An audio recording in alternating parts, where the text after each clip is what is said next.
गीता अध्याय 15 के श्लोक 16-17 में 3 प्रभु बताए हैं। ये 3 प्रभु कौन हैं? किस प्रभु की शरण में जाने के पश्चात जन्म और मरण समाप्त हो सकता है? 3 प्रभुओं में सबसे उत्तम परमात्मा कौन है? कैसा है? उसका क्या नाम है? इन सभी गूढ़ रहस्यों को जानने के लिए अवश्य सुनिए जगत गुरु तत्वदर्शी संत रामपाल जी महाराज के अमृत वचन। परमात्मा क्या बता रहे हैं कि असंग जन्म तो न मृत्या होगी और जीवित क्यों ना मरे रही। जैसे पुण्यात्माओं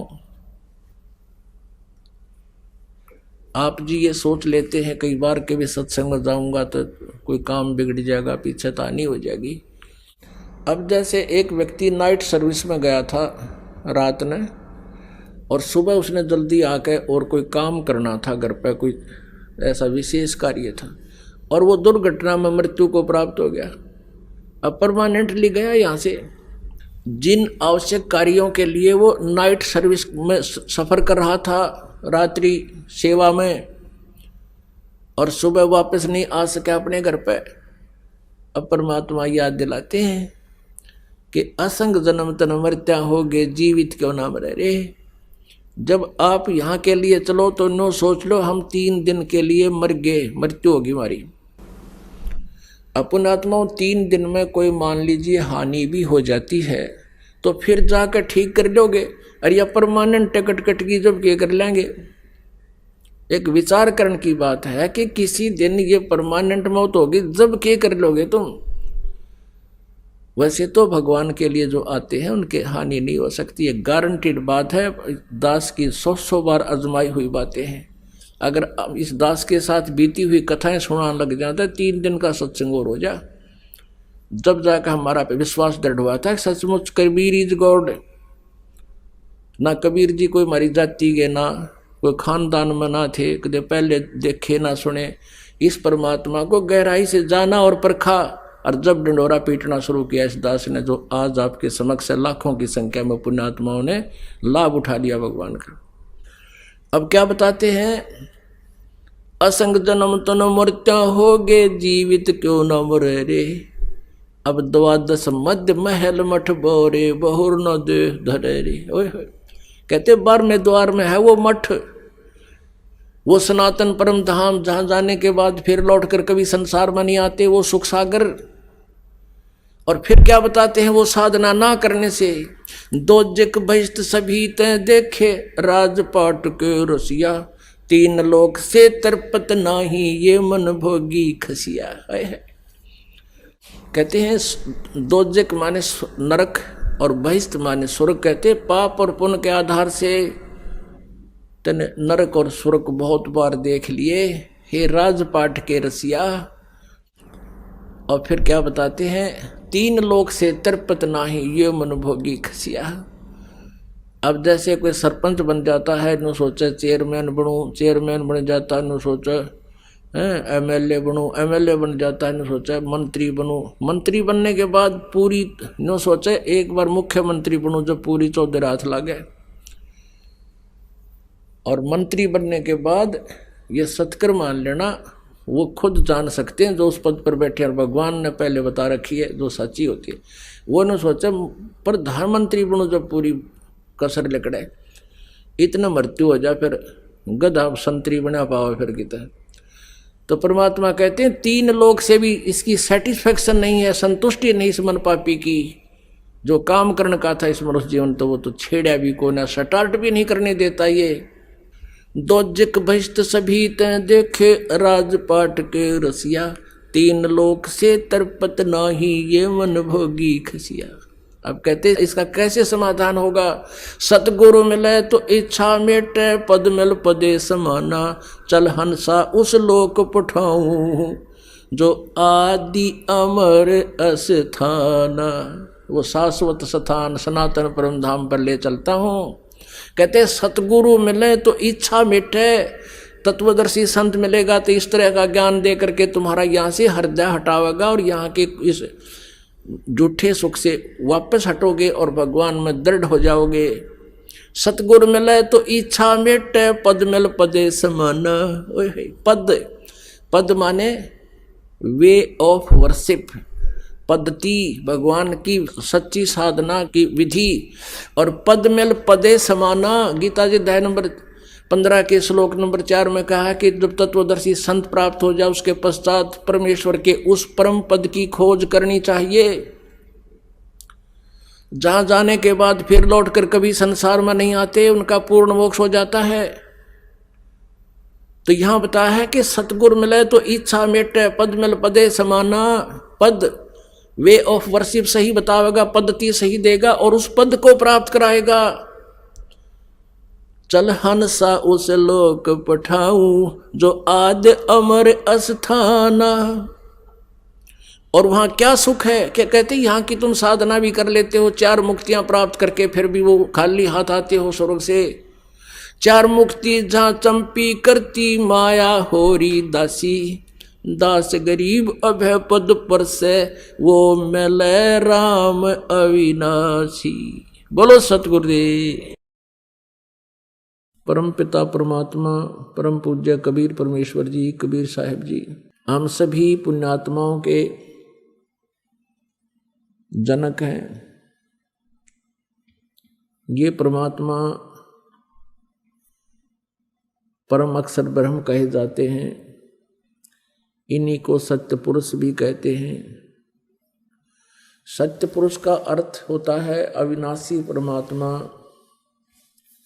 पुरुष मीन प्रभु, और सत्य माने अविनाशी जिसका नाश कभी ना हो। इसी के भाषाभिन्न या पर्यायवाची बहुत शब्द बन जाते हैं। परम अक्षर ब्रह्म, अकाल मूर्त, शब्द स्वरूपी राम, सतपुरुष। ये वो परमात्मा है जो सब ब्रह्मांडों का रचनहार है और जो बनारस में काशी शहर में, भारतवर्ष के काशी शहर के अंदर एक जुलाहे की भूमिका किया करते थे, जो धानक कहलाते थे। ये पूर्ण परमात्मा है, असंख्य ब्रह्मांड के स्वामी है। पुण्यात्माओं, परमात्मा की पहचान कैसे की जा सकती है? परमात्मा की पहचान करने के लिए हमने जो आधार बना रखा था वो ये था, जैसे श्री कृष्ण जी ने मोरध्वज राजा के पुत्र ताम्रध्वज को आरे से 2 भाग करवा के जो मृत्यु को प्राप्त हो गया था उसको जीवित कर दिया। जिस कारण से हमने भगवान श्री कृष्ण जी को सुप्रीम पावर मान लिया।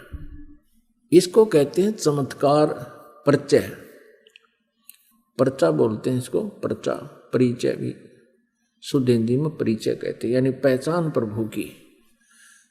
उन परिचयों में जो लक्षणों में से एक ये भी है कि परमात्मा मुर्दे को जीवित कर सकता है, और दूसरा ये भी है परमात्मा जीव की आयु भी बढ़ा देता है। और इसके साथ साथ और भी बहुत से गुण हैं, लक्षण हैं, जिनसे परमात्मा की पहचान की जा सकती है।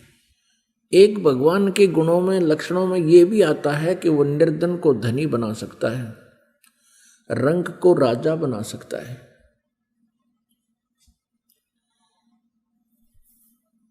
और एक ये भी पहचान है कि उसके विषय में हमारे सदग्रंथों में लिखा हुआ है। परमात्मा के गुणों की जानकारी हमारे पवित्र सदग्रंथ भी बताते हैं। जिस परमेश्वर के लक्षण, जिस परमेश्वर के सर्वचिन्ह इन सभी बातों पर खरे उतरते हैं, सभी पॉइंटों पर, सभी केंद्रों पर,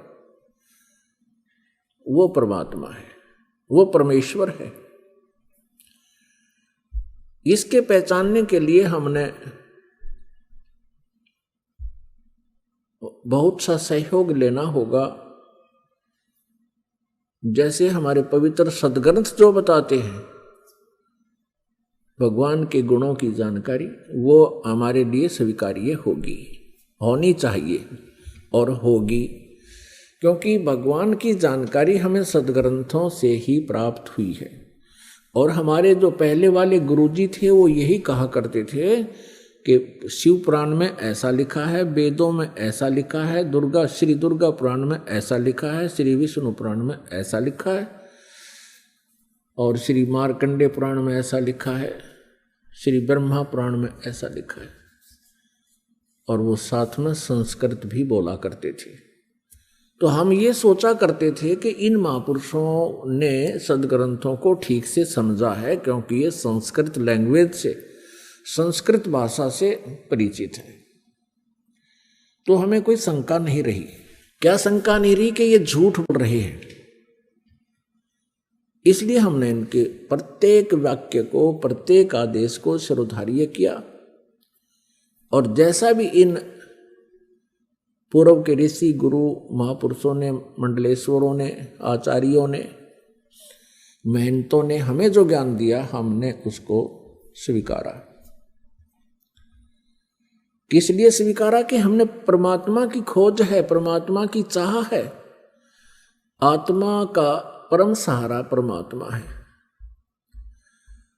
और जो आत्मा को सुख मिलेगा वो परमात्मा से मिलेगा। परमात्मा हमारे प्रारब्ध के कर्मों को भी नाश कर देता है। परमात्मा के गुणों में ये भी है कि परमात्मा परमेश्वर पूर्ण ब्रह्म हमें साप से भी मुक्त कर सकता है, श्राप से। जैसे हमें इन 3 तापों से भी परमात्मा मुक्त कर सकता है। तो ये सभी लक्षण परमात्मा में होते हैं। प्रथम लक्षण जो हमने लिया है कि भगवान श्री कृष्ण ने मोरध्वज के पुत्र ताम्रध्वज को आरे से, एक आरी से 2 फाड़ करवा के उसके माता पिता से, क्योंकि पहले साधु संतों के विचारों आदेश का बहुत पालन करते थे, श्रद्धालु व्यक्ति होते थे, और वो समझते थे कि ना जाने किस वेश में भगवान ही आ गया हो, इसलिए संत के आज्ञा का वो पालन करते थे। उस समय संत लोग जो है बड़े सिद्धि युक्त होते थे। सिद्धि क्या होती है? कि ईश्वरीय भक्ति से, परमेश्वर की भक्ति से उन्होंने कुछ संग्रह कर ली होती है, पावर परमात्मा की ही पावर को संग्रह कर लेते हैं। जैसे इन्वर्टर होते हैं, इन्वर्टर चार्ज कर दिए जाते हैं तो वो उनकी बैटरी चार्ज हो जाती है, कुछ समय के लिए बहुत कार्य काम चलाऊ कर देते हैं। तो वो पावर है कहाँ से ग्रहण की उसने? थर्मल प्लांट से। तो एक इन्वर्टर थर्मल प्लांट जितना कार्य नहीं कर सकता, इतनी क्षमता उसकी नहीं हो सकती। तो जितने भी ऋषि महर्षि जिनमें सिद्धियां थी, जिन्होंने 7 समंदरों को पी लिया फिर वापस छोड़ दिया, जिन्होंने पहाड़ उठा लिए, आकाश में उड़ गए, ये इन्वर्टर थे। और जैसे श्री कृष्ण जी ने ताम्रध्वज को जीवित कर दिया, सुदामा जी का महल बना दिया, ये श्री कृष्ण तक भी इन्वर्टर थे, वो थर्मल प्लांट नहीं थे। अब ये एक बार ये बात जो दास ने कही है तो ये बड़ी खटकेगी उस व्यक्ति को जिसने आज तक ये तत्व ज्ञान नहीं सुना और लोक वेद से वो रंगा गया है। लोक वेद किसे कहते हैं? जो दंत कथा होती है, सुना सुनाया ज्ञान, अक्षेत्रीय ज्ञान, एक दूसरे से सुना हुआ ज्ञान, उसको लोक वेद कहते हैं। पुण्यात्माओं, श्री कृष्ण जी और अर्जुन मोरध्वज राजा के घर चले गए एक साधु रूप बना के। उस दिन मोरध्वज अपने पुत्र ताम्रध्वज को राज्य अभिषेक कर रहा था और साधु संतों के वहां आगमन को बहुत शुभ मानते हैं। ऐसे शुभ अवसर पर उनका आशीर्वाद प्राप्त करते हैं। उनका आशीर्वाद प्राप्त करने के लिए उनकी प्रत्येक आज्ञा का पालन करते हैं, उनकी सेवा शुश्रूषा करते हैं, जिससे वो प्रसन्न हो जाए। उनको प्रसन्न करने की हर संभव कोशिश की जाती। तो श्री कृष्ण जी ने एक माया से, अपनी सिद्धि से एक सिंह बना लिया, शेर बना लिया, और दोनों पहुंच गए राजा मोरध्वज के बाग में। जब राजा को पता चला कि साधु संत आए हैं, उनको संदेशा भिजवाया कि आओ महाराज भोजन पाओ। लेकिन श्री कृष्ण जी ने कहा कि राजा स्वयं हमें आमंत्रित करने आएगा तो हम प्रवेश करेंगे उसके घर पर। राजा को पता चला, मोरध्वज तुरंत चल पड़ा नंगे पैरों और भगवान से अर्ज की, घर पे ले आए। घर पे विराजमान हो जाने के उपरांत आसन दिए और कहा भगवान भोजन पाओ। श्री कृष्ण जी जो साधु रूप में थे, पहचान नहीं पाए थे मोरध्वज, उनको संत मान रहे थे कि जो आज्ञा महात्मा। तो श्री कृष्ण जी ने कहा कि मोरध्वज पहले हमारे सिंह को भोजन खिलाओ, शेर को। जो आज्ञा महाराज, मोरध्वज ने कहा। श्री कृष्ण जी साधु रूप में श्री कृष्ण जी ने कहा कि बात सुनो, ये शेर जो है, ये सिंह किसी पशु पक्षी का मांस आहार नहीं करता, ये नरभक्षी है, ये मनुष्य खाता है, मनुष्य का मांस चाहिए। कि जो आज्ञा महाराज, मोरध्वज ने कहा। फिर श्री कृष्ण जी ने कहा कि कहीं कोई पल्लेदार को पकड़ जावे, उसका मांस नहीं खाएगा, ये मांस खाएगा तुम्हारे एक परिवार के सदस्य का। तब मोरध्वज ने कहा जो आज्ञा महाराज, कि जाओ फिर करो तैयार। अब मोरध्वज ने ताम्रध्वज और रानी से कहा कि साधु महात्मा आए हैं, उनकी कंडीशन है कि पहले सिंह को भोजन कराना है और शेर मांस मनुष्य का खाएगा, और यहां तक भी उन्होंने कह दिया है कि ये मांस आपके घर के सदस्य का ही खाएगा। मोरध्वज जी ने कहा कि देखो पुत्र सियाना हो गया, युवा हो गया है, राज्य अभिषेक अभी इसको कर देते हैं, ये अपना राज्य संभालेगा, तुम माँ और पुत्र दोनों राज्य करना, और मेरा काम पूरा हो चुका है और मैं साधुओं के सिंह का भोजन बन जाता हूं। तब रानी ने कहा देखो मैं पतिव्रता स्त्री हूं, और पतिव्रता स्त्री से पहले उसका पति यदि मृत्यु को प्राप्त हो जाता है तो उसका जीवन नरक होता है, मैं नहीं जी सकती। और मेरा काम क्या था? मेरा काम था आपका वंश चलाना, आपका वंश चल गया, अब मेरा क्या काम रह गया? लड़के का ब्याह कर लेना, दोनों पिता पुत्र अपना कार्य कर, राज्य संभालो, बच्चा अयाना है, ये राजकाज को ढंग से नहीं समझ पाएगा, आप इनकी हेल्प करते रहना और मुझे आहार बनने दो सिंह का। तब लड़का कहता है ताम्रध्वज के माता पिता, मैं माता पिता के ऋण से मुक्त नहीं हो पाया हूं, अभी तक तो मेरी आपने सेवा ही सेवा की है, मैं तो आपकी कुछ सेवा कर नहीं सका, इसलिए मैं सिंह का आहार बनूंगा, आप मुझे पितृ ऋण से मुक्त होने दीजिए। अब वहां भगवान श्री कृष्ण से जो साधु रूप में बैठे थे उनसे आकर कहा, उन्होंने सारी कहानी फिर दोबारा दोहराई और कहा भगवान आप ही फैसला कर दो। तब श्री कृष्ण साधु वेश में विराजमान श्री कृष्ण जी ने कहा कि राजा और रानी यानी अपने पुत्र ताम्रध्वज को आरे से 2 फाड़ करें और तुम्हारे पुत्र का मांस ये शेर खाओगा, सिंह खाओगा। जो आज्ञा, आरा उठा लिया, एक तरफ मां खड़ी होगी, एक तरफ पिता, और लड़का लिया बिठा, और एक बात और कही कि यदि किसी के भी तुम्हारे आंसू आ गए, तीनों में से सिंह भोजन नहीं करेगा। अगदी जैत जो आज्ञा आपकी। तो जब वो चीरने लगे, कहा कि इसको 2 फाड़ कर दो।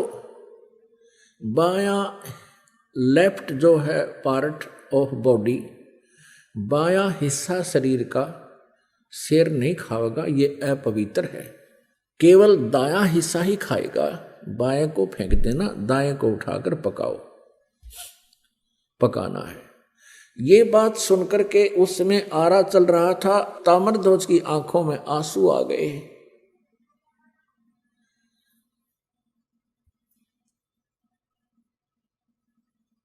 तो श्री कृष्ण जी साधु वेश में थे, उठकर चल पड़े कि तुम तो रो पड़े भाई, तुम्हारा सही प्यार नहीं प्रभु में, तुम्हारा कच्चा प्रेम है, ये मांस नहीं खाएगा। तब तक ताम्रध्वज मर चुका था। अब मोरध्वज कहता है कि हे भगवान, बालक था, इसको समझ नहीं थी, मुझे चीर लो, मैं नहीं रोऊंगा। तब रानी कहती है आप रूठ को मत जाओ, मुझे आहार बना लो, हम नहीं रोएंगे, बालक था। इस बात से वो बड़ा प्रसन्न हुआ। श्री कृष्ण जी साधु रूप में वापस आकर बैठ गया और लड़के को जीवित कर दिया। तब लड़का जीवित हो गया। ताम्रध्वज ने कहा कि प्रभु मैं रोया इसलिए था, मैं कोई इसलिए नहीं रोया था कि मेरी जान जा रही है, मैं इसलिए रोया था कि मैं इतना नीच व्यक्ति हूं कि मेरा आधा ही बॉडी, आधा ही शरीर आपके काम आया, मैं तो इसलिए रो रहा था। अब उसको जीवित कर दिया। अपने आत्माओं, इन कथाओं से हमने बहुत कुछ सीखना होता है। अब ये तो कुर्बानियां की मोरध्वज जी ने श्री कृष्ण जी के लिए, एक परम संत पूर्ण परमात्मा मानकर। अब उनका कोई से का कल्याण नहीं हो सकता था, ना श्री कृष्ण का कल्याण हुआ, ना श्री कृष्ण उनका कल्याण कर सकते थे। लड़के को जीवित कर देना, इन प्रभुओं में गॉड पावर होती है, जैसे इन्वर्टर वाली। एक इन्वर्टर की एक क्षमता होती है, वो केवल 2 बल्ब भी जगा सकता है। एक इन्वर्टर की ऐसी क्षमता होती है कि वो कूलर भी चला दे, 2-3 बल्ब भी चला दे, और कोई छोटी मोटी हैंडपंप की मोटर भी चला दे, आधे हॉर्सपावर की। लेकिन फिर भी वो अक्षमता उसकी कंप्लीट नहीं, पूर्ण नहीं होती, पर्याप्त नहीं है। और थर्मल प्लांट से 3 फेज की लाइट चला दे, डूंडा ठा देते 10 हॉर्सपावर की मोटर हो, और पूरे पंडाल ने चमका दे। तो ऐसे अंतर है इन भगवानों में। अब यहां आप जी के लिए इसका एक निष्कर्ष निकाला है परमेश्वर कबीर जी ने। कहते हैं महिमा की जय संत की, तन मन धन सब दे, शर्मांगे टाड़ा नहीं, मोर ध्वज लख ले।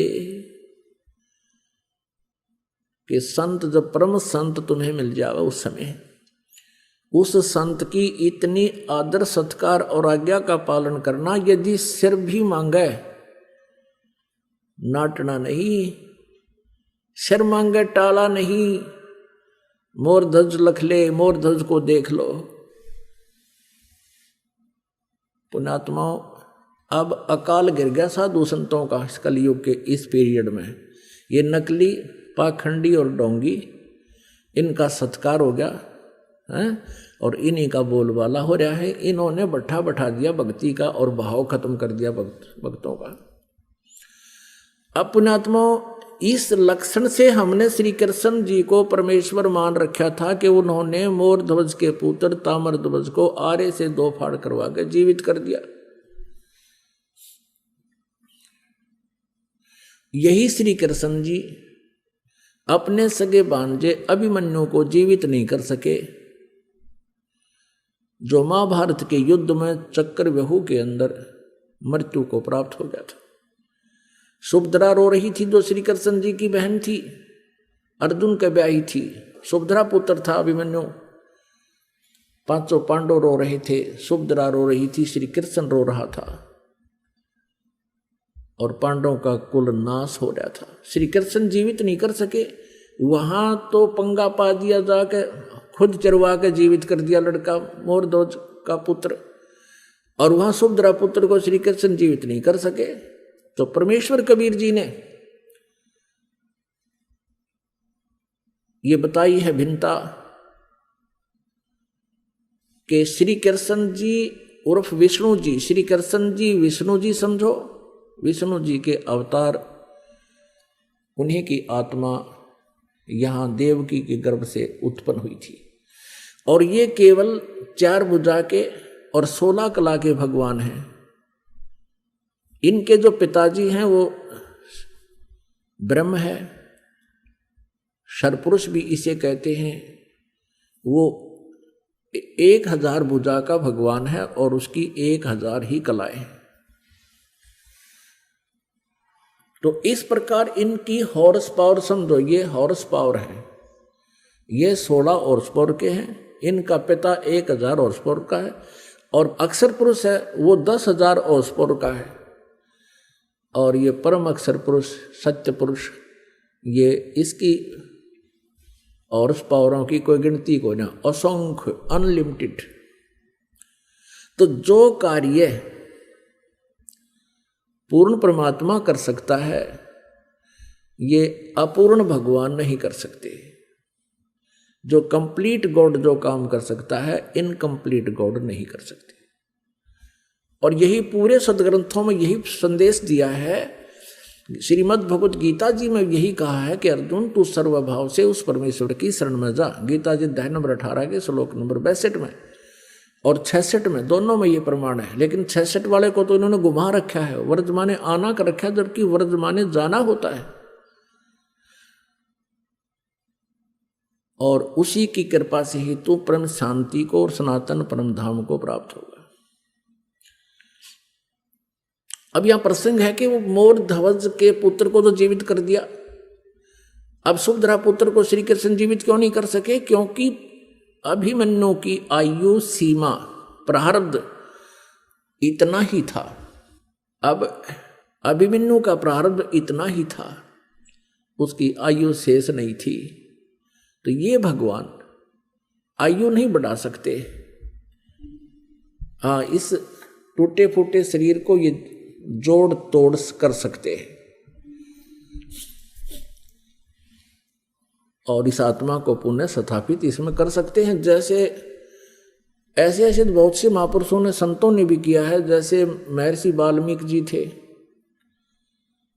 जिसमें सीता जी को निकाल दिया था घर से भगवान श्री रामचंद्र जी ने, वो गर्भवती थी। महर्षि वाल्मीकि जी के आश्रम में जाकर उन्होंने शरण ली, वहां रहने लगी, पुत्र को जन्म दिया। उसके बाद एक दिन जब वो उसका नाम लव रख दिया,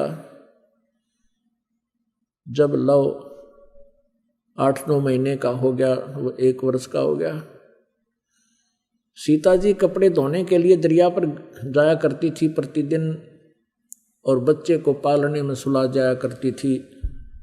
और वाल्मीकि जी से प्रार्थना करके जाती थी, पिताजी बच्चे का ध्यान रखना। कि जा बेटा, मैं ध्यान रखूंगा। एक दिन ऐसा हुआ कि महर्षि जी समाधिस्थ हो गए थे और सीता और बच्चे को वहीं लेटाकर चली गई, ये कहकर के पिताजी ध्यान रखना। कुछ देर के बाद उसको ध्यान में आया कि पिताजी यानी ऋषि जी साधना कर रहे हैं, हो सकता हो उसकी आंखें ना खुलें, देर तक समाधिस्थ बने रहें, कहीं पीछे से कोई बच्चे को पशु पक्षी उठा ना ले जाए। ये सोचकर वापस जाकर बच्चे को उठा लाई। वाल्मीकि जी जब समाधि अपनी साधना से उठे, देखा बच्चा है नहीं। अब वाल्मीकि जी ने देखा कि भी लड़की पहले दुखिया बहुत है और बच्चे के अभाव में या टक्कर मार मार कर मर जाएगी, मेरे से देखा नहीं जाएगा। इसलिए अपनी भक्ति शक्ति से उसने डाब के पत्ते तोड़े, कुश के, कुशा बोलते हैं, कुश बोलते हैं डाब को, एक घास होता है। डाब के पत्ते तोड़े, उनको ऐसे मला और अपनी मंत्र शक्ति से और पुत्र एक लड़का बना दिया और वो लेटा दिया वहां पर। 1 वर्ष की आयु का। अब सीता वापस आई, उसने पूछा पिताजी ये दूसरा लड़का किसका है? तब ऋषि जी ने देखा कि लड़की तो बच्चे को गोद में लिए हुए है। तब उसने कहा बेटी ये भी तेरा ही है। तब उसने सारी कहानी बताई कि बेटी तू कहकर गई थी कि बच्चे को ध्यान रखना, और प्रतिदिन कह के जाती थी। आज मैं देर से समाधि से उठा तो मैंने सोचा लड़की बच्चे को यहीं लेटा कर गई होगी और बच्चा नहीं है, कोई उठा ले गया होगा पक्षी पशु, और बेटी रोएगी, इसलिए मैंने ये एक पुत्र तेरे लिए और अपनी सबद शक्ति से बना दिया। अब दोनों को पाल। अब सीता ने उन दोनों को पुत्र रूप में पाला। उसका नाम कुश रख दिया। लव और कुश ये 2 पुत्र थे। तो कहने का भाव यह है कि ऐसे चमत्कार जो होते हैं इनको बोलते हैं परिचय, इसको पर्चा बोलते हैं, चमत्कार बोलते हैं। इन चमत्कार मात्रों से इन चमत्कारों मात्र से हम परमात्मा नहीं मान सकते प्रत्येक व्यक्ति को। इसके साथ साथ और बहुत से भी लक्षण होते हैं। पुण्यात्मा, अब हम आपको परमेश्वर कबीर जी के विषय में जानकारी देंगे। इसी के पैरेलल के श्री कृष्ण जी ने मोर ध्वज के पुत्र को जीवित कर दिया।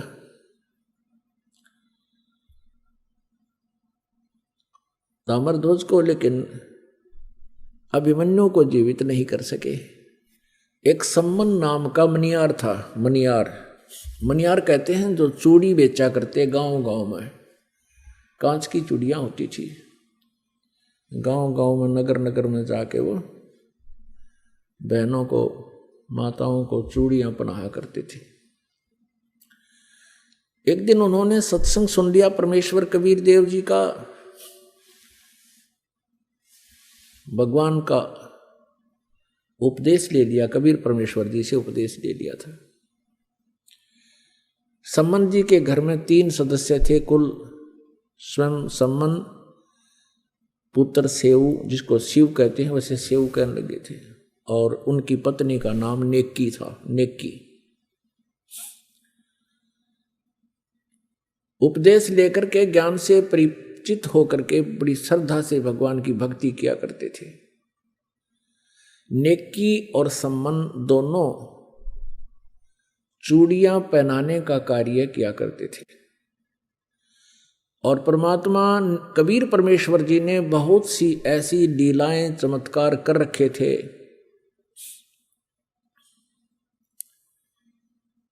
तो वो बताया करते थे, जहां भी चूड़ियां पहनाने जाते थे 1 पंथ 2 काज किया करते थे।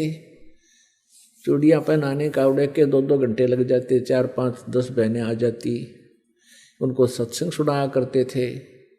उनके हाथ में जैसे धागा लगा हुआ है, वो पूछा करते थे कि ये धागा कैसा बांध रखा है। तो बताते थे कि हमने ऐसे गुरु बना लिया है, हमारे गुरु जी हैं। तो पुण्यात्माएं होती थी, परमात्मा की चर्चा सुनाना शुरू कर देते थे। सम्मन और नेकी अपने अपने स्थानों पर जहाँ जहाँ वो सेवा करने जाते थे, चूड़ियों बेचने की, पहनाने की, वो कहा करते थे कि हमारे भगवान कबीर साहिब हैं, वो पूर्ण परमात्मा हैं, स्वयं सर्व सृष्टि रचनहार स्वयं ही आए हुए हैं पृथ्वी पर हैं। और बताया करते थे कि उन्होंने सिकंदर लोधी राजा की, दिल्ली के बादशाह के जलन के रोग को ठीक कर दिया। किसी से भी नहीं हुआ था। एक गाय मार दी थी तलवार से सिकंदर लोधी ने कि मेरे सामने जीवित करके दिखा दे, जब जानो तू अल्लाह की जात है। तो हमारे कबीर परमेश्वर जी ने वो मरी हुई गाय उन सब हजारों व्यक्तियों के, दर्शकों के सामने जीवित कर दी थी। बच्चा और गर्भ में था, दोनों माँ पुत्रों का 4 हिस्से हो गए थे। परमात्मा ने 2 थपकी, एक थपकी लगाई थी आशीर्वाद भरी, और दोनों जीवित हो गए थे, और दूध की बाल्टी भर दी।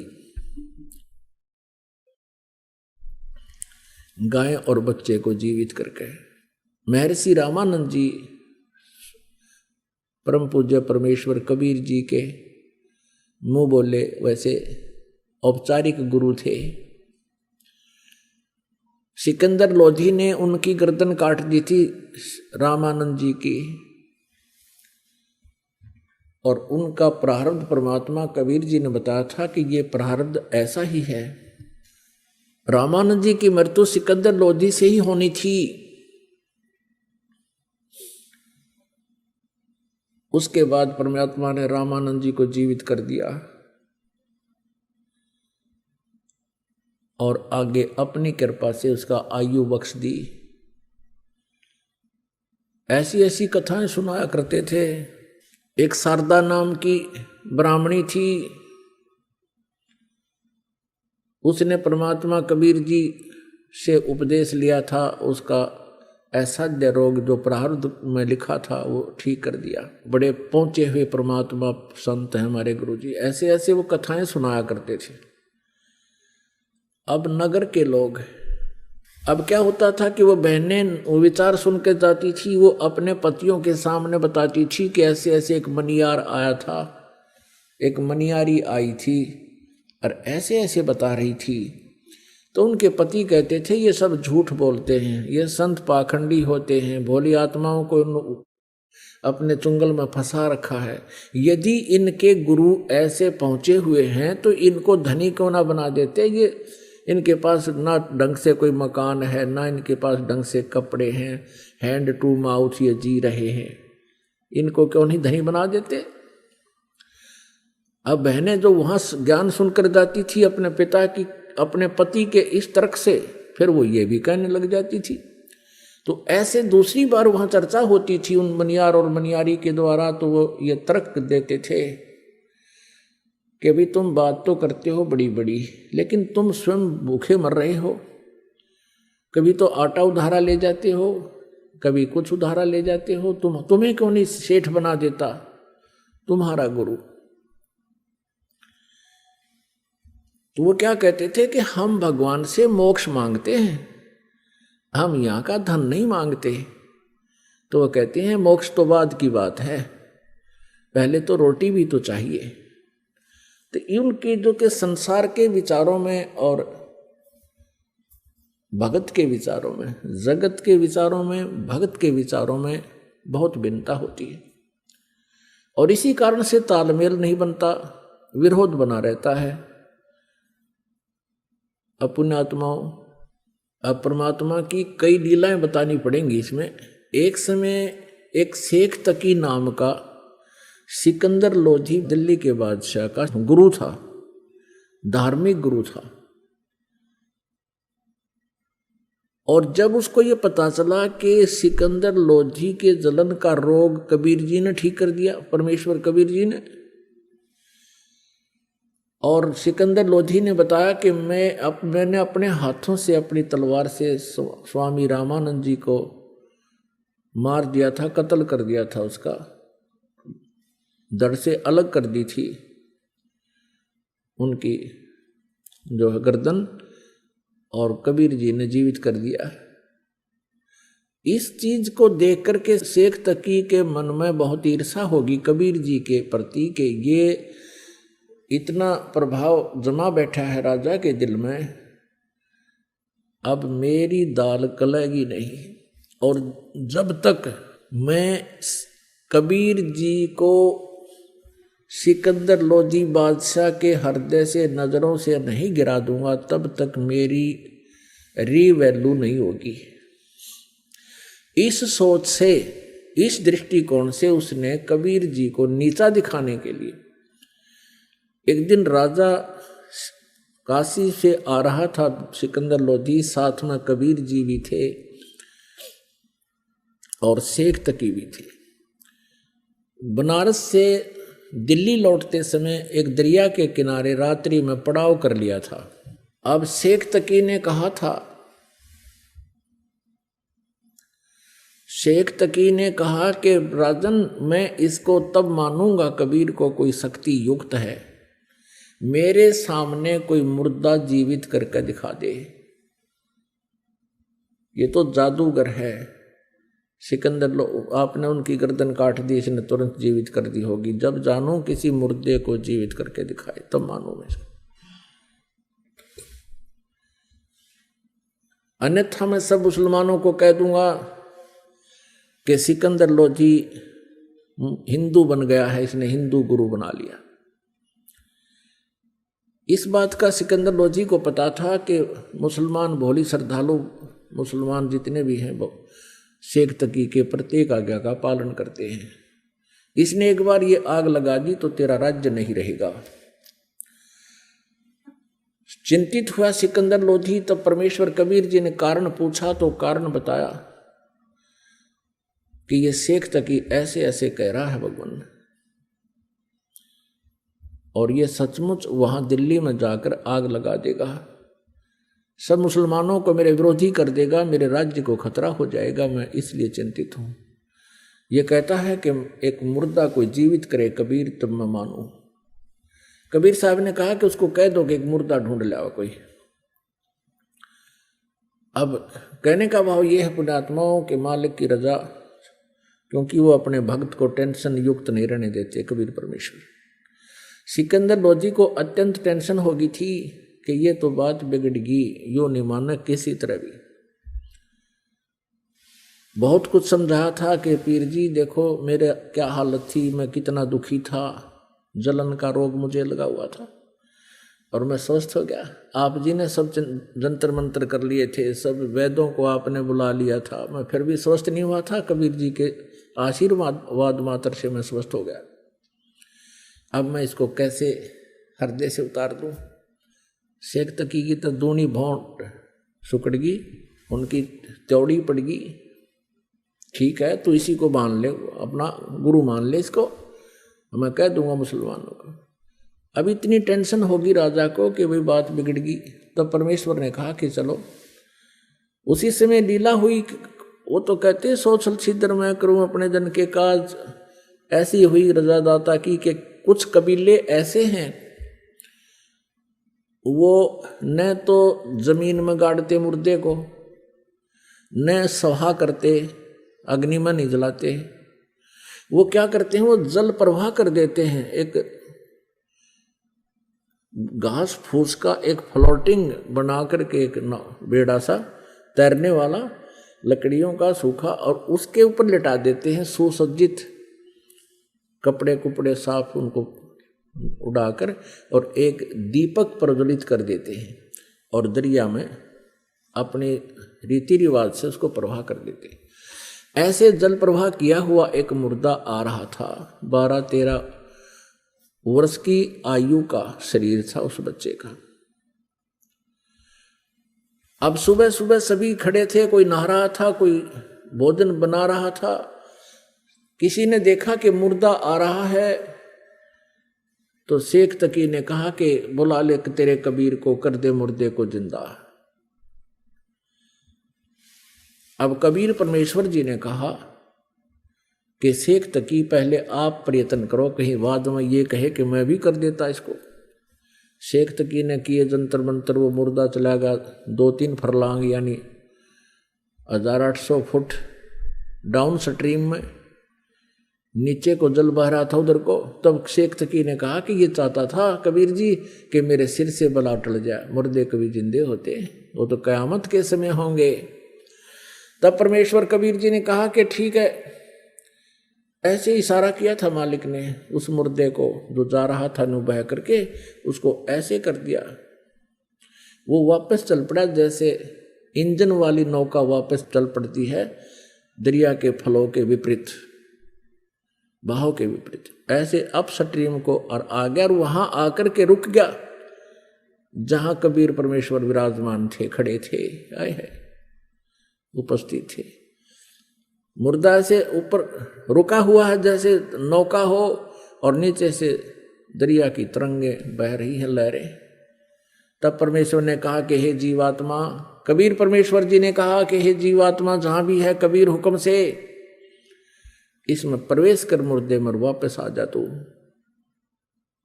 एकदम वहीं से वो आत्मा वापस प्रवेश हुई और वो लड़का जीवित होकर के बाहर आके परमेश्वर कबीर जी के चरणों में दंडवत प्रणाम किया। बोलो बंदी छोड़ कबीर साहेब की जय हो।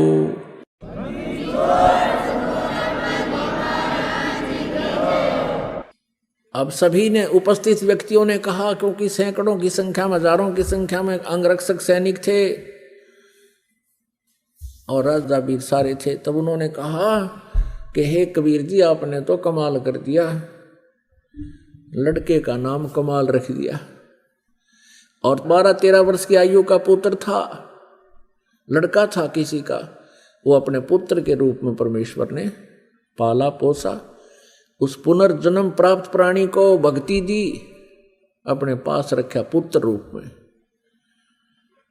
ऐसे ही शेख तकी ने एक दिन कहा, भाई ये तो नई बात बनी, ये तो इसका तो जो नजरों से नहीं गिरा राजा के, तो उसने स्कीम बनाई, अपने मुसलमानों से सबसे मिलकर कहा कि भाई ये जादू जंतर करता है, और लड़का जो जल प्रवाह कर दिया गया था वो जीवित था, वो सदमे में था, और सदमे वाले कोई जादू जंतर करने वाले जीवित कर ही देते हैं। भाई इसको हम तब मानेंगे ये अल्लाह की जात है, इसमें कोई शक्ति है। मेरी पुत्री जो कब्र में दबा रखी है, शेख तकी पीर की पुत्री, कुछ दिन मरे हो गए थे उसको, और वो कब्र में दबा रखी थी, महीने या 20 दिन या जीते 2 महीने की, 6 महीने की थी। और कहने लगा, जब जानो मैं इसको, मेरी बेटी को जीवित करके दिखा दे। फिर वही समस्या पैदा करती। सिकंदर लोधी फिर टेंशन में। कबीर परमेश्वर ने कहा कि टेंशन ना करो राजन, कह दो इसको, शेख तकी को कह दो कि मुनादी करवा दे, आसपास अनाउंसमेंट करवा दे कि आज से तीसरे दिन वो लड़की जीवित की जाएगी जो कब्र में दबी हुई। सब जगह डंडोरा मुनिवाद करवा दी, डंडोरा पटवा दिया, मुनादी करवा दी, अनाउंसमेंट करवा दी। कई हजार व्यक्ति आकर इकट्ठे हो गए उस निश्चित दिन को। कब्र फुड़वा दी, बच्चे का शरीर सूखा पड़ा था। अब परमात्मा ने कहा कि शेख तकी तू भी कर ले ट्राई कर दे, फिर बाद में न्यू कह मैं जीवित कर दूँ। तो उपस्थित व्यक्तियों ने कहा कि भगवान, अगर ये कुछ करने योग्य होता अपनी बेटी ने कौन मरने देता, इसके पास कुछ नहीं है, आप दया करो। तब परमेश्वर ने कहा कि हे शेख तकी की लड़की, तू जीवित हो जा। वो जीवित नहीं हुई। दोबारा फिर कहा परमात्मा ने कि शेख तकी की लड़की जीवित हो जा, नहीं हुई। तीसरी बार फिर कहा, नहीं जीवित हुई। अब शेख तकी ने भंगड़ा पा दिया, नाचर कूद, क्या देखा, ढोंगी का ढोंग पकड़ा गया। अब कर देना जीवित, अब कर देना जीवित। अब उस शेख तकी पाप आत्मा को अपनी पुत्री के जीवित न होने का गम नहीं था, और परमात्मा की प्राज्ञ की खुशी मना रहा था। कहते हैं, राज तजना सहज है, सहज तरिया का ने, और ये मान बढ़ाई ईर्षा दुर्लभ तजनाई। और ये तजे बिना भगवान नहीं मिल सकता। तब परमात्मा ने क्या कहा कबीर जी ने कि हे जीवात्मा, जहां भी है तू, कबीर हुक्म से वापस आ जा और इस बच्ची के शव में प्रवेश कर और जीवित होके बाहर आ जा। इतना कहते ही उस शरीर में हलचल हुआ, ऐसे कंप कपी, और एकदम वह बेटी खड़ी हुई। 12-13 वर्ष की उम्र की आयु थी उस समय उसकी लड़की की भी। और बाहर आकर दंडवत प्रणाम किया कबीर परमेश्वर को। सबने कहा, कमाल कर दिया भगवान, कमाल कर दिया। कोई 1000 व्यक्ति इकट्ठे थे, देख रहे थे इस दृश्य को। कमाल कर दिया, कमाल कर दिया। लड़की का नाम कमाली रख दिया, अपनी बेटी के रूप में अपने पास रखा। अब कबीर परमेश्वर जी ने कहा कि जा बेटी अपने पिता शेख तकी के साथ। तब लड़की ने 1.5 घंटा तक प्रवचन किए कि मेरा और शेख तकी जी का जितना संबंध था पुत्री और पिता का, वो समाप्त हो चुका था। मेरी आयु मनुष्य की शेष नहीं थी। अब उस लड़की ने कहा कि हे श्रोताओं, ये पूर्ण परमात्मा है, ये कबीर अल्लाह है, ये अल्लाहु अकबर है, ये स्वयं उतरे हैं। अपने पिछले जन्म की कई कहानी सुनाई कि पहले जन्म में मैं एक राबिया नाम की लड़की थी, ये परमात्मा मुझे वहाँ भी मिले थे। 4 वर्ष मैंने इनकी भक्ति की थी, फिर वह साधना त्याग दी थी, लोक लाज में आ गई थी। उसके कारण मुझे फिर एक और मनुष्य जीवन मिला, बनसुरी का। और तीसरा जन्म मुझे आज ये कमाली का मिला था। ये भी मेरा उस भक्ति के, उस 4 साल की भक्ति जो मैंने की थी, उसके कारण ये 2-1.5 मेरे अनमोल जन्म मुझे मिले थे। और अब मेरी कोई शेष जीवन नहीं था। ये पूर्ण परमात्मा आए हैं। मैंने भी गलती की थी लोगों, अब मैं बोलूंगी नहीं इस भगवान को। इन्होंने मेरी दिव्य दृष्टि खोल दी है और मुझे पिछला ज्ञान हो गया है। उसके बाद वो लड़की ने धिक्कार दिया शेख तकी को कि तू मनुष्य नहीं शैतान है, भगवान आए हैं तो ईर्षा कर रहा है। वो कहता है इसने मेरी लड़की को बहका लिया, जद्दू जंत्र कर दिया, इस पे कोई प्रेत छोड़ दिया, इसकी ओर ही बोल रही है। माना नहीं वो नालायक। लेकिन अन्य हजारों की संख्या में उपस्थित व्यक्तियों ने परमात्मा की जय जयकार की और नाम लिया, उपदेश लिया और शिष्य बन गए। अपनात्मा परमात्मा की परिभाषा को समझने के लिए बहुत से प्रमाण आपको देने पड़ेंगे और तभी हम भगवान को पहचान सकेंगे। जब तक हम भगवान को नहीं पहचानेंगे, परमेश्वर को, हम अपना कल्याण नहीं करवा पाएंगे, क्योंकि हमें कोई ना कोई भ्रमित कर ही देता है। काल का दूत कोई ना कोई ऐसी स्टोरी सुना देगा जिससे आपको विचलित कर देगा। लेकिन इन प्रमाणों से आप विचलित नहीं हो सकते। आइए अब हम उन श्रद्धालुओं के अनुभव जानते हैं जो जगत गुरु तत्वदर्शी संत रामपाल जी महाराज जी से दीक्षा प्राप्त कर चुके हैं तथा उनके द्वारा बताए गए भक्ति मार्ग पर चल रहे हैं। नमस्कार जी। नमस्ते सर जी। सर क्या नाम है आपका? सर जी मेरा नाम सुरेश कुमार साहू है। सर आप कहाँ के रहने वाले हैं? सर मैं ग्राम गोढ़ा, तहसील मेहरोनी, जिला ललितपुर, उत्तर प्रदेश का रहने वाला हूँ। सर संत रामपाल जी महाराज से आपने नाम दीक्षा कब ली? सर जी संत रामपाल जी महाराज से मैंने नाम दीक्षा मई 2014 में ली। संत रामपाल जी महाराज से नाम दीक्षा लेने से पहले क्या आप कोई भक्ति साधना भी करते थे? हाँ जी, संत रामपाल जी महाराज से नाम दीक्षा लेने से पहले मेरे जो समाज में चली आ रही पारंपरिक पूजा करता था। जैसे शिव जी की भक्ति करता था और हनुमान जी की भक्ति करता था, हनुमान चालीसा करता था, सुंदरकांड अपने घर में करवाता था, अखंड रामायण का पाठ करवाता था और मैंने एक गुरु भी बना रखा था। संत आसाराम जी महाराज से मैंने नाम दीक्षा ली थी, उसके दिए हुए मंत्र का मैं जाप करता था। सर आपने बताया कि संत आसाराम जी को आपने गुरु बना रखा था, तो हमारे दर्शकों को बताइए कि संत आसाराम जी से आपने नाम दीक्षा कब ली, और अगर आप बताना चाहें तो ये भी बताइए कि उन्होंने आपको क्या नाम दीक्षा दी थी।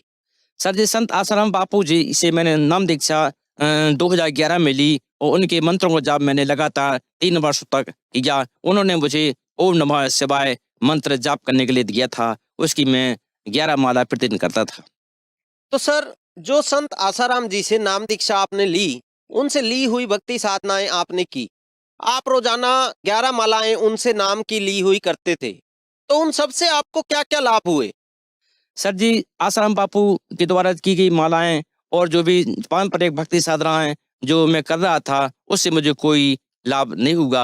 ना किसी प्रकार की मुझे आर्थिक सुधार होगा, ना ही शारीरिक सुधार होगा। सर जी मैं ये पारंपरिक पूजा करते करते मेरे परिवार में उसका स्वास्थ्य खराब रहता था और कोई लाभ नहीं हो रहा था। और इन सभी बीमारियों के चलते चलते मेरा एक 16 साल का बच्चा भी एक्सपायर हो गया था। इससे मैं बहुत दुखी था और मेरे शरीर में फोड़े होते थे और उनमें से ब्लड निकलता था। उनको मैंने डॉक्टरों को दिखाया लेकिन खास आराम नहीं हो रहा था। एवं मेरे कान में पानी बहता था। डॉक्टर ने कहा था इसका ऑपरेशन कराना पड़ेगा तभी सही होगा। और सर जी मुझे इस तरह से कई परेशानियां थीं और मैं बीमारियों से जकड़ा हुआ था। सर आपने बताया कि आपने जब संत आसाराम जी से नाम दीक्षा ली और उनकी भक्ति साधनाएं की, साथ ही साथ आप पारंपरिक भक्ति साधनाएं भी कर रहे थे, लेकिन उनको करते करते आपको कोई भी लाभ नहीं हो रहा था, बल्कि आपके परिवार में बीमारियां घुसी हुई थी। तो इन सब साधनाओं के बीच में आपको संत रामपाल जी की जानकारी कैसे हुई? सर जी मेरे गांव में संत रामपाल जी महाराज के 2 शिष्य पहले से थे और उन्होंने मुझे ज्ञान गंगा पुस्तक पढ़ने को दी। मैंने वह ज्ञान गंगा पुस्तक पढ़ी, उससे मुझे भक्ति मार्ग का पता चला।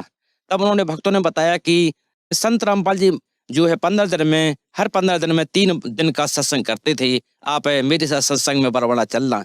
तो मैं सर जी मैं उनके साथ बरवाला सत्संग सुनने के लिए बरवाला गाँव में बरवाला गया और वहाँ पर मैंने संत रामपाल जी का जब आश्रम देखा तो मैं दंग रह गया वहाँ पर सारी सुविधा निःशुल्क थी, ना किसी प्रकार का कोई परेशानी थी। वहाँ पर रजाई, गद्दा और बाकी भंडारा सब बिल्कुल निःशुल्क था। किसी प्रकार की किसी प्रकार कोई दिक्कत नहीं थी। ऐसे लगता था मान लो ये मिनी सतलुज कहीं उतर के आ गया है। इसलिए संत रामपाल जी का मैंने लगातार 3 दिन सत्संग सुना और सत्संग से मुझे ज्ञान हो गया, तो मैंने उसी दिन संत रामपाल जी महाराज से नाम दीक्षा ले ली। तो सर, संत रामपाल जी से जब आपने नाम दीक्षा ली, उसके बाद क्या आपको कोई लाभ भी प्राप्त हुए? सर जी, संत रामपाल जी महाराज से नाम दीक्षा लेने के बाद मुझे अद्भुत लाभ प्राप्त हो गए। सबसे पहले तो मुझे मुक्ति मोक्ष का मार्ग का पता चला कि मोक्ष क्या होता है। इसके बाद मेरे अंदर जो शरीर में फोड़े होते थे, उनसे ब्लड निकलता था, वो बीमारी ठीक हुई। संत राम जी महाराज ने बहुत मौज कर रखी है। मेरे बहुत अच्छे 2 मकान हैं, 2 प्लाट हैं और कोई कमी नहीं है। संत रामपाल जी महाराज की कृपा से मेरी आर्थिक स्थिति बहुत मजबूत है। संत रामपाल जी महाराज की शरण में आने से मुझे जो 8 साल पुराना कान की बीमारी थी, मैंने झांसी मेडिकल कॉलेज दिखाया और वे लेथपुर ENT सर्जन दिखाया। उन्होंने कान का ऑपरेशन बताया था, लेकिन संत रामपाल जी शरण के आने के बाद मेरे शस्त्र मंत्रों को जाप किया और मेरा कान का जो पानी का बहना था वो बंद हो गया। तथा मैं एक बार सरकारी काम से अपने मोटरसाइकिल से क्षेत्र में भ्रमण करने के जा रहा था। रास्ते में भगत जी एक जो हमारे भैंस होता ना, उसका बच्चा रास्ते में आ गया और मेरी मोटरसाइकिल गिरते गिरते संत रामपाल जी ने मुझे बचाया। नंतर वो मेरा एक्सीडेंट इतना बड़ा होना था कि वहाँ पर मेरी मृत्यु निश्चित थी। वो मैं बाल बाल बचा और मैं संत रामपाल जी का गुणगान हमेशा गाता रहूंगा कि उनकी वजह से मैं आज जीवन दान मिला है। सर, आपने बताया कि आपको शारीरिक लाभ हुए, साथ ही साथ आर्थिक लाभ भी प्राप्त हुए और आपको संत रामपाल जी ने जीवन दान भी दिया। तो जो लाखों दर्शक आज आपको देख रहे हैं, आप उनको क्या मैसेज देना चाहेंगे? सर जी, मैं संदेश तो क्या दे सकता हूँ। मैं तो सभी समाज के लोगों से निवेदन करना चाहता हूँ कि संत रामपाल जी महाराज द्वारा जो भक्ति साधना बताई जा रही है वो हमारे शास्त्रों के अनुकूल है। हमारे पवित्र चारों वेदों, हमारे भगवत गीता में प्रमाणित है। जैसे गीता अध्याय 15 की श्लोक 16 और 17 में, तथा गीता अध्याय 18 की श्लोक नंबर 62 और 66 में, तथा गीता अध्याय 8 की श्लोक 9 में प्रमाण है कि कबीर साहब पूर्ण परमेश्वर है। इसी प्रकार हमारे वेदों में ऋग्वेद मंडल 96 मंत्र 17, 18 और 20 में प्रमाण है कि कबीर साहब ही पूर्ण परमात्मा हैं। इसलिए हमेशा हमें शास्त्र के अनुसार भक्ति करनी चाहिए, क्योंकि गीता के अध्याय नंबर 16 के श्लोक 23 में प्रमाण है कि जो व्यक्ति शास्त्र भी त्याग करके मनोवांछन करता है, उसको ना तो कहीं मोक्ष होता है, ना मुक्ति होती है, ना सुख होता है। इसलिए हमें शास्त्र में बढ़त विधि से भक्ति करना चाहिए, तभी हमारा मोक्ष संभव है और सारे सुख भी मिल सकते हैं। इसलिए मैं सभी समाज को निवेदन करता हूँ कि जल्द से जल्द संत रामपाल जी महाराज की शरण में आएं और अपना नामदान लेकर के अपना मोक्ष करवाएं। संत रामपाल जी महाराज से नाम दीक्षा कैसे ले सकते हैं? सर जी, आजकल संत रामपाल जी महाराज के विभिन्न चैनलों पर सत्संग आता है। साधारण चैनल पर शाम 7:30 बजे से शाम के 8:30 बजे तक सत्संग आता है। उसके नीचे पट्टी आती है, उस पर नंबर डिस्प्ले होते रहते हैं। उन नंबर पर फोन लगा के आप अपने नजदीकी नामदान केंद्र का पता लगा करके नाम दीक्षा ले सकते हैं और अपना कल्याण करवा सकते हैं। धन्यवाद जी। धन्यवाद सर जी।